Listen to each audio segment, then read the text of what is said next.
I still remember the night everything in the Beaumont estate turned upside down. It was supposed to be this picture-perfect charity gala, crystal chandeliers, violins humming in the background, the whole place dripping in money and ego. And right in the middle of it, 10-year-old Sophie in a pale blue dress stood between three tall camera-ready women. Her father, Richard Beaumont, a man used to getting his way, had just told her to pick a new mother from the lineup.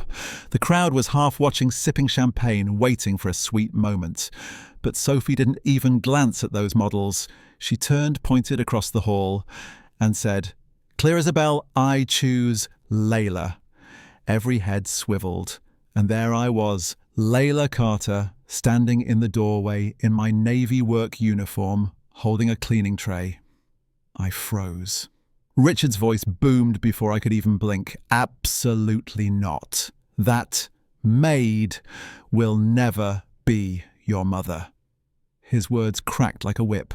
The models smirked, then pounced like they'd been waiting for this moment. One tilted her head and said, "Sweetheart, she cleans toilets." "Do you think your mother would have wanted that?" Another chimed in, eyes raking over me, grease on her hands, dust in her hair. "She's nothing but a servant. You want someone like that teaching you how to be a lady?" The tallest one smiled without warmth. "People like her come from dirt and they stay in dirt. Probably just like her mother, if she even had one worth mentioning."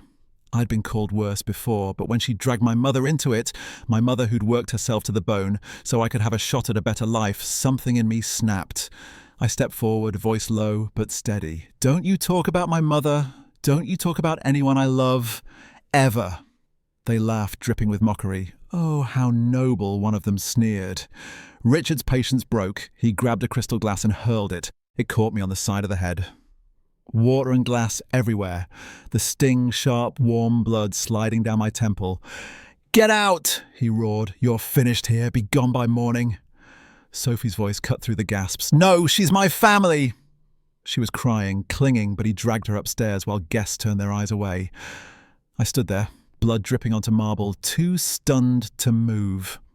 By morning, I'd packed half my things. I just wanted to slip out quietly.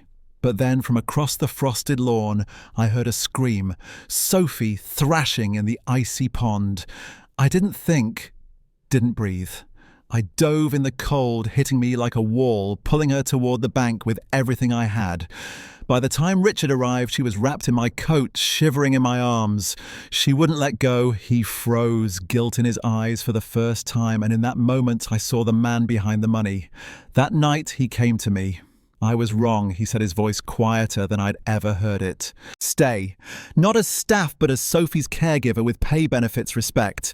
I told him it wasn't about money, it was about protecting her from cruelty. He swore no one would ever treat me like that again. But the world outside didn't care about promises. News of the rescue, leaked security footage, millions of views. People called me a hero. Others whispered I was scheming. The models came back, masks of concern plastered on their faces. "We're here to help control the story," one said, sweetly. Then turning to me, "Do you really think other CEOs will let their kids near Sophie? If her mother figure is a maid..." Richard shut them down. "Cold mire is family. If you can't respect that, get out." That stand made enemies. In the boardroom, they called him reckless. One man in particular, Victor Lang, started digging into my past planting lies. A reporter tipped us off. Victor was paying for photos, feeding gossip blogs. Richard didn't hesitate. He hired a security pro to dig up proof. When we had it payments, emails, the whole thing, Richard went public. The press tore Victor apart, but instead of backing off, he showed up at the gate. "You think you've won? I'll ruin you." And her, he hissed.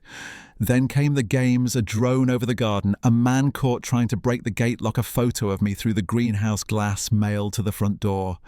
Every move was designed to make us feel hunted. I told Richard if he can get someone on the property, he can get to her. His reply was ice cold. "I'll burn this place down before I let that happen." We decided to flip the script. A charity gala in the city, cameras everywhere.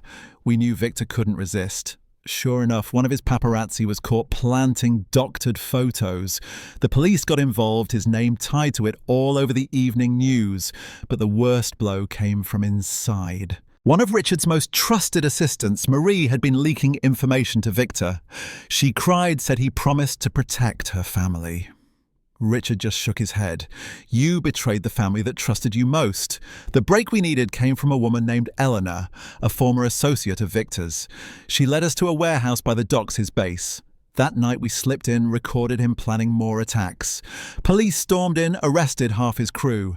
Victor escaped, but his empire cracked. After that, the estate slowly shifted. Richard apologized again. No speeches, just a quiet moment in the garden telling me I was family. We opened the gates for a community picnic. Sophie ran through the grass with new friends, her laughter back, and for the first time I let myself believe this could be home. But here's the thing. Stories like this, they don't really end. People like Victor don't just disappear. There's always someone out there who thinks money and status give them the right to decide who belongs and who doesn't. So tell me, if you were in Richard's shoes, would you have stood up the way he finally did, or would you have bowed to the pressure to keep your place? And if you've ever seen someone treated like they were less than human, did you step in or stay silent? I want to hear your take in the comments. Because the truth is, the way we answer those questions, that's what decides what kind of world we're really living in.